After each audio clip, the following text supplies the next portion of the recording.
DeAndre Ayton has been a polarizing figure ever since his time as a Phoenix Sun. And this season was always going to be interesting for him heading over from Phoenix to the Portland Trail Blazers. And so far, this year has been a tale of two DeAndre Aytons. Inconsistency marked DeAndre Ayton's career in Phoenix, and so far he's brought that over to Rip City. And sandwiched in between these two DeAndre Aytons was a quote this year that had me saying I'm done with him, only for him to play some of the best basketball of his career right afterwards. So it begs the question, what changed with DeAndre Ayton? And do I owe him an apology?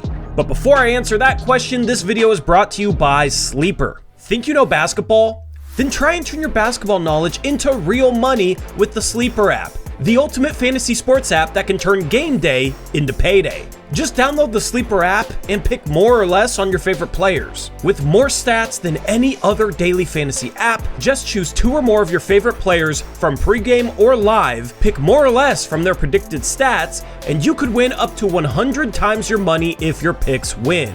Use promo code Uprise and you'll get a $100 match on your first deposit. Terms and conditions apply. See Sleeper's terms of use for details. Currently operational in over 25 states.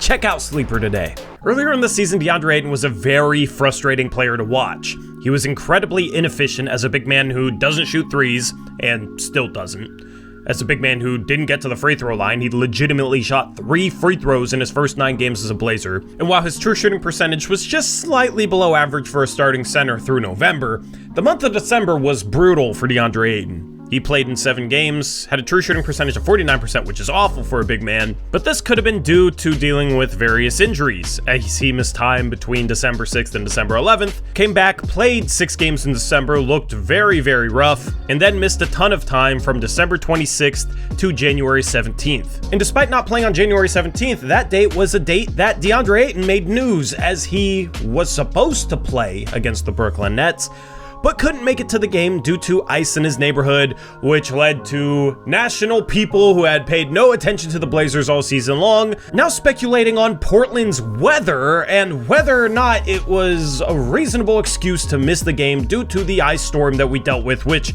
if you live in the Portland area, you know that storm was absolutely legit and not to be messed with. I'm willing to give him the benefit of the doubt, because Portland was essentially turned into an ice skating rink. So Ayton returned the next game, had 12 points on 6 for 15 shooting, another inefficient night, and then the following 2 games had 6 and 5 points respectively, and it didn't seem so good for him. Then on January 24th, Ayton had comments that were quite alarming to me, because Ayton said that, quote, he had nothing to prove in this league, because he's a max player and will continue to be a max player. The guy had simply stunk it up all season long. Yes, he's on a max contract, but that doesn't mean that he had nothing to prove. He had everything to prove. His previous season in Phoenix saw him butting heads with Monty Williams. He's considered to be a draft bust by a lot of people, and at the time, it was an easy argument to make that he wasn't close to being worth the max contract that he was getting paid. So for him to say he had nothing to prove was extremely alarming.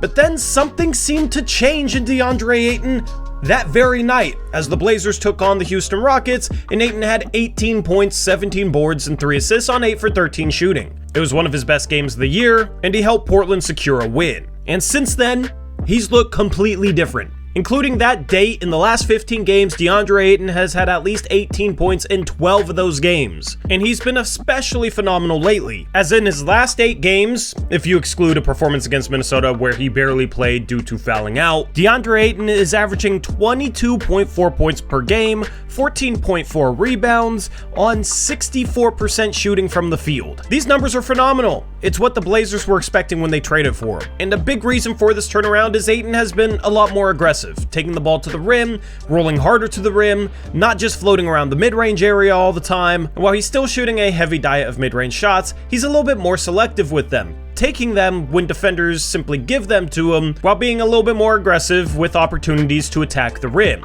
He's still a finesse big man who will fade away on some hook shots and some fadeaways, but right now, his shots are going in, and he's having incredibly efficient nights. Part of the reason for that is Blazer guards are finding him a lot more often on lobs, but Ayton's become an option for Blazer guards by rolling all the way to the rim, compared to cutting his roll short earlier in the year. And it's incredibly ironic to me how Ayton makes comments about having nothing to prove, and then all of a sudden turns around its season. I don't know if somebody got in his ear. I don't know if Chauncey Billups sat down with him and had a conversation, but it seems like DeAndre Ayton's mindset has changed for the better after making one of the worst comments I've ever heard. But that's who Ayton has always been. He'll have really impressive stretches of play where you can sit there and say, yep, that's why he's being paid a max contract. And then he'll turn around and have stretches where he seems disengaged, is incredibly inefficient because he's shooting too many fadeaway mid-range jumpers, and that's what makes him inconsistent.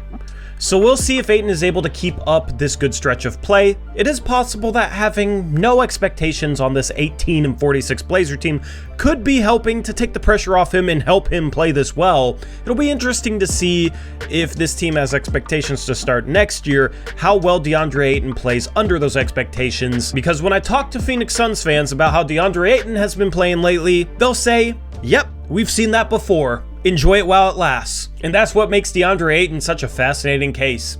We don't know what's next. We don't know how long this will last. Maybe this is a new Ayton, or maybe this is who he's always been. But do I owe DeAndre Ayton an apology for some of the criticism that I had for him earlier this year? Hell no. His recent play as of late is showing what he is capable of, and he was not playing up to the standard that he should be held to earlier in the season. And comments about having nothing to prove when you're doing so is not good. Since then, I haven't had any criticism for him. So now I'm just glad that DeAndre Ayton has finally turned that around. Let me know your thoughts on him down in the comment section below, and remember to use promo code Uprise on Sleeper Fantasy to get up to a $100 match. Doing so helps out the channel, and we're out of here. Catch you next time. Until then, as always, peace out. Go Blazers.